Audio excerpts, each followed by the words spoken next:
Welcome to the bold analysis, ladies and gentlemen. William Ruto's scheme to buy Seth Panyako so that the DAPK candidate for Malava by-election can decamp from the DAPK to UDA party has exposed Musalia Mudavadi's inability to be the nexus of Mulembe vote for William Ruto. And in this podcast, we're going to explain to you why William Ruto is working very hard, is working really behind the scene to find a breakthrough in the coming by-elections. Even as Seth Panyako says, no, thank you. Kindly subscribe to our channel, click the notification bell and like our videos. Thank you very much for supporting this podcast. We do this each and every day because of your support. Subscribe. Here we do deep political analysis and we give it a perspective that we'll not see anywhere else. And of course, we also remind you to subscribe to our new channel, The Bold Foundation. We have new video every Wednesday. So tomorrow we are going to drop a new video. So make sure you subscribe to that channel and click the notification bell so that you're going to get more updates. There is some developing story before we get deep into this analysis. This is a story that I just wanted to mention it because I know it's of a national interest as we talk. The former chair of Political Parties Tribunal, identified as Kialo Mbobu, has been shot in Karen South inside his car in a very scary manner. And just a snippet, these are the footage of the deceased inside the deceased inside the car. And one thing that is really shocking the country at the moment is that he was shot by a motorist. The same story of Boda Boda rider. The same story of a Boda Boda rider who shot Ongondowere. The story of how Ongondowere was shot, the MP. It is the same thing that has happened. And of course, we are still collecting more information about this as the story just happened some moments ago. So expect probably that analysis in due course. But now that is the update, and may God comfort the family of the deceased, a lawyer during this difficult moment. Back to the analysis. The DCP candidate Collins Busiega and the Kenya Union of Nurses, Kenya National Union of Nurses, Seth Panyako, are the leading candidates in Malava by-election that is supposed to be held in Kakamega. We understand ODM party is still struggling to field a candidate in Malava. Of course, this comes after the Secretary General Sifuna admitted live on camera that for the first time, the ODM party is struggling to get candidates to field in some of those by-elections. Look at this photo. This photo was taken in Hustler's headquarters, the UDA party headquarters along Ngong Road. This is when different candidates appeared, or rather attended an event for official handover of certificates. And you can see there, that is the UDA candidate from Bere by-election. And this event, the bombshell, the earthquake that was expected here is Seth Panyako. And Seth Panyako is the DAPK candidate for that by-election. And Musalia Mudavadi was tasked to try to talk to him so that he can be brought to UDA and be handed over the UDA ticket. Through that, probably they will square out with the DCP candidate. But remember, as we talk, DCP party led by Rigathi Gachagua is willing to drop its candidate, Collins Busiega, in favor of DAPK so that they just make sure that United Opposition fields one candidate. You must remember that Panyako is a strong former UDA cooperative in the last by-election. He actually vied through UDA, but lost to the MP who died, Maluli Njendi, who won on ANC. Tulikuja hapa, mimi ndio nilitembea nikitafuta kura ya William Ruto. Tukawaambia tutaweka NHIF kwa mtu masikini shilingi 300. Kuna mtu hapa analipa 300? Kuna mtu analipa 300? Huo ni ukora, si ukora? Ukora, si ukora? Tukakuja hapa tukawaambia katika taifa ya Kenya na katika serikali ya Kenya hakuna Mkenya atalala kifikiria mama yangu yuko wapi, papa yangu yuko wapi, mtoto wangu yuko wapi, kwa sababu walikuwa wanaua wa Kenya wakipeleka wapi? Yala. Tulisema hiyo mambo itaisha. Wanaua watoto wetu, hawaui. Wanaua, hawaui. Hao ni wauaji, si wauaji? Mnataka kuweka serikali ya wauaji ama serikali ya kutetea wananchi? Kwa hivyo tunaambia rais, hawa mama ni wachane, hawa marikuru, hawa area elders ambao hawana kazi, inatakana SHA iwe free kwao. Au namna gani? SHA iwe free kwa mama wachane, si ndio? SHA iwe free kwa elders, si ndio? Kwa sababu wanafanyia serikali kazi ya bure. Marikuru hawana mshahara, na unaambia likuru alipe 800 na alipe mwaka mzima, alipe 7,000, 8,000. Atatoa wapi? Zamani ilikuwa 500 na unalipa miezi ngapi? 3. Hii bottom up inasaidia ama inaharibu? Tuliambia nyinyi, kazi ni kazi, pesa mfukoni, si ukweli? Saizi ni kazi, uondoa pesa mfukoni ama weka mfukoni? Si wanaondoa? Kama unafanya kwa serikali, wamekata pesa yote. Baka ingine wanasema wanajenga manyumba. Na ukienda Kakamega, zile nyumba wamejenga Kakamega, wamechukua wenyewe. Hizo nyumba za Kakamega zishachukuliwa na hao wakora. It would have been a good news for Musalia to rescoop that seat, because that seat was actually an ANC seat, but because ANC was swallowed by UDA, it would have given him some bonga points. But remember, we are going to make more about this. The lobbying has been huge, but the dynamics in Mulembe Nation are not going to favor the ruling party.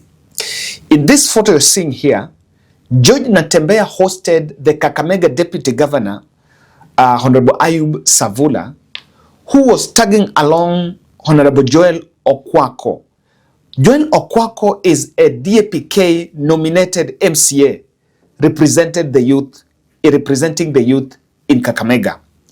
And you must also know that Ayub Savula is a deputy governor in Kakamega, courtesy of a power deal that was brokered between ODM and DAPK, so that ODM to field the presidential candidate, the governor candidate, who is Fernandez Baraza, and Ayub Savula from DAPK to be his deputy. Even though someone was saying in 2027 it's supposed to reverse. I don't know what kind of deals are there. Sometimes even if you sign deals, what kind of a deal is that? And it's not even practical for that to happen. Things are becoming very difficult. And even in Kakamega, the challenge is the hostility that the Kenya Kwanza administration is facing. And this is due to the voices of, the voices of opposition from politicians like Boni Khalwale. Yetu ya kutegemea ni St. Mary's. St. Mary's Hospital imefanya nini? Imefanya nini? St. Mary's Hospital, Mheshimiwa Rais, bila umesikia huu umati kiitika, imefunga. Na sababu yenye kufungwa ni kwa sababu ya mambo ya bima, insurance. Mr. President, I'm a professional. Listen to me. I'm telling you what the other doctors want to tell you, lakini hawana nafasi ya kuambia. Mimi ndio daktari aliyepigiwa kura na niko na jukumu ya kuambia kwamba bima ya kutibu wa Kenya iko na dosari mingi sana. kitu ambayo inaitwa SHA, kitu ambayo inaitwa SHIF. Kama Mheshimiwa Rais, serikali haiwezi rekebisha zile dosari, hiyo kio iondolewe, warudishe NHIF. And let me tell you, Mr. Rice, let me tell you, I'm not doing politics. Hata huyu wakati alikatwakatwa angepelekwa St. Mary's, pengine St. Mary's ni hapa karibu, pengine angekokelewa. Our people are dying. Watu wetu wanakufa. Ndio nakwambia Mheshimiwa Rais, huyu waziri wako Duale, ambaye katika maisha yake Wakenya hatujui alisomea nini. Afadhali mtoto wa Watitu wa hapa tunajua alisomea degree in nursing, lakini wale hatujui ako na degree ya kuchunga ngamia ama ni masomo gani. And Boni Khalwale is reported to be backing Seth Panyako. So it will be difficult. I know the state is going to use money as the tool to try to manipulate that vote, but it's increasingly difficult for them to trounce, to get a win in Malava. They've not been even campaigning there for quite some time. But just to show you that the President Ruto is very keen on this by-elections, something's playing out in Bere. Duncan Bui, after a DCP decided to back the Democratic Party candidate Newton Kariuki, Duncan Bui was the DCP candidate. So the meeting that happened here in Nairobi, Rigathi Gachagua decided to withdraw its candidate. And from that, Duncan Bui was picked by Moses Kuria, who today was in Bomet North, so that Duncan Bui vies through Chama Chakazi. It's got no operational costs, we don't buy vehicles and everything. So well managed, which is what I want to guide Mheshimiwa Mbui. We are able to do something for people of Bomet North. But also to lobby for development, because it is the right of Bomet North people to get development. So when it comes to that, I'm very aggressive. So within the next 2 years or so remaining, I want to make Bomet North a shining example of what the leadership of Chama Chakazi would mean. Do you think probably you will floor the other candidates from the other parties? There's no doubt, my friend. That is a language of defeat I don't understand. And you go to my record in by-elections, it's clear. I mean, I'm not here to waste time. I'm not here to make a point. I'm here to deliver this seat, and most important, I'm here to hold my brother here as he reads better people, and to show him that indeed it is good to learn from people who have been there, who have the experience, and who have a track record as well. Yeah. What do you call? What is your message to the people of Bomet North as we approach? I think my message is very clear. That's why we have adopted, other than Kevoi Werawadi, we are saying Mbere, Mbere first. Not crowns first, not parties first, not slogans first, not money first, not mirengos, not all those things. Mbere first. This election must be about the people of Mbere and their rightful share of development.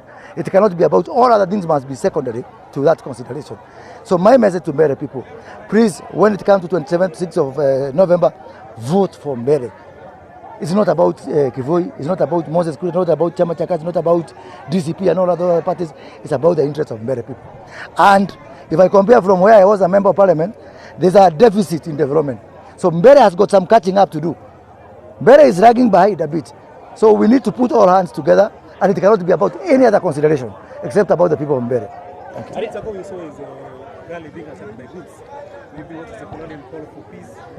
Really, I want to call for peace, and I have condemned the use of guns. I don't support use of guns, but I also want to warn the guns.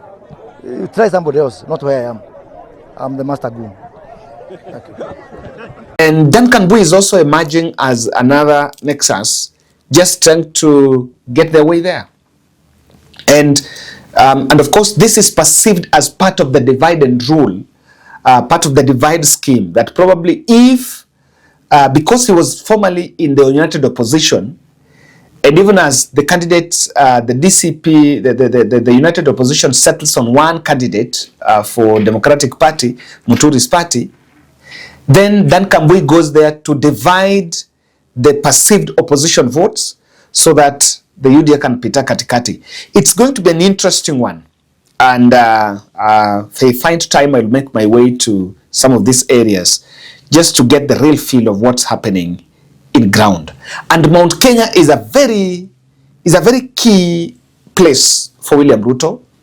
You will look through, even on Saturday, 5,000 grassroots leaders are expected from Murang'a to meet the president on Saturday.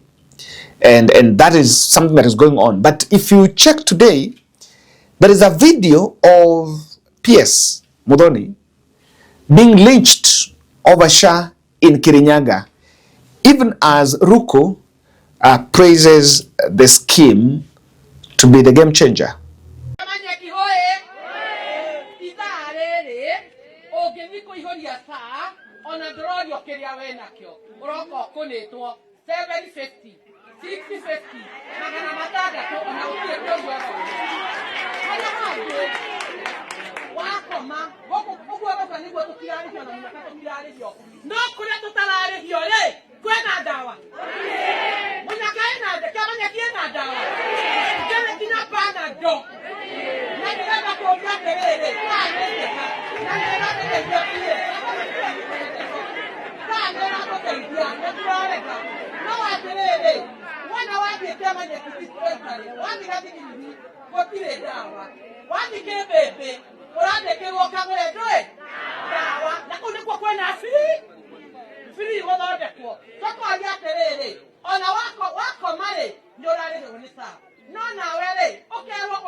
Kama waziri wa public service tunasema jameni, all the public servants in the Republic of Kenya, lazima tujitume, lazima tuwajibike kufanyia wananchi wa Kenya kazi vile rais anafanyia wananchi wa Kenya kazi.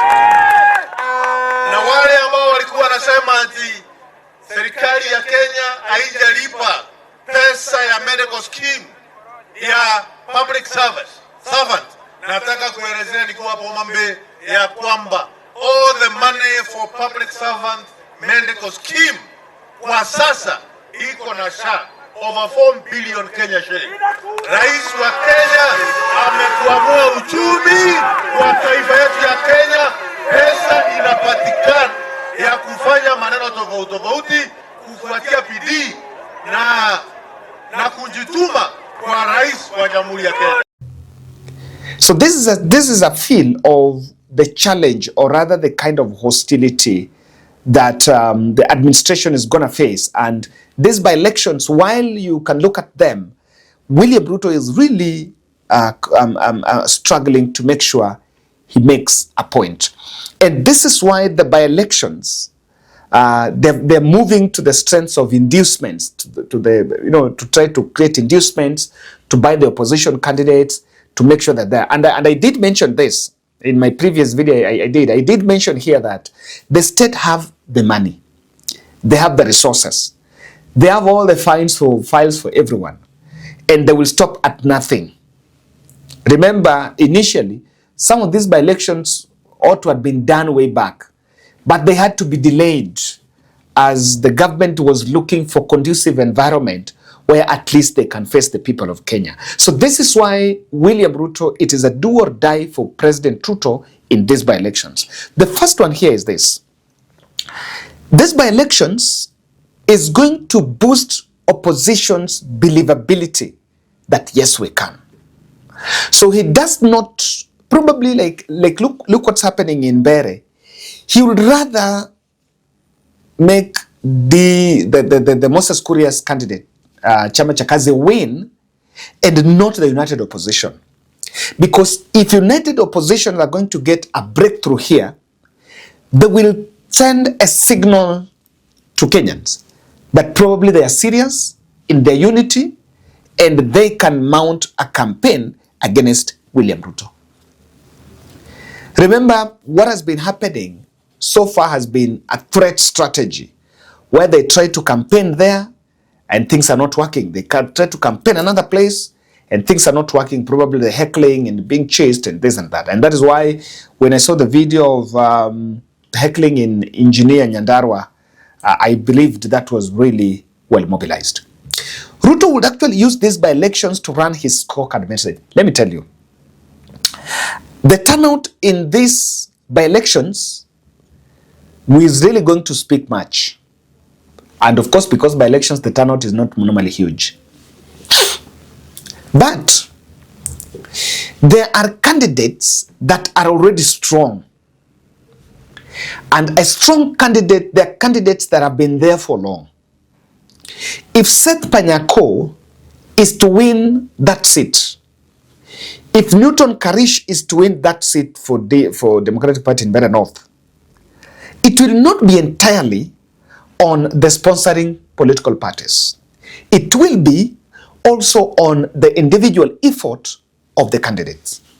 Now, the president will want that where he's going to win a by-election, the message will be that the people of that area have bought his scorecard and that candidate campaigned on his scorecard. And curiously, I'm waiting to see whether the President of the Republic of Kenya is going to campaign in those by-elections. And if he campaigns, how will tailor-made his message? I'm waiting for that. And the day he's going to set foot in any area, one of those areas, I want to believe they will plan some interdenominational surveys here and there and try to plan an event so that he can campaign in those areas. But, or whether he meets delegations to campaign for those candidates. I'm going to look at how that will play out. Now, and these candidates are very keen at this point. He can directly talk to the people. He also want to find out, if I win in Bere, if I win in Malava, it will be a test like, can I directly talk to the people and win their hearts? If you look at Bere North, he doesn't have a kingpin.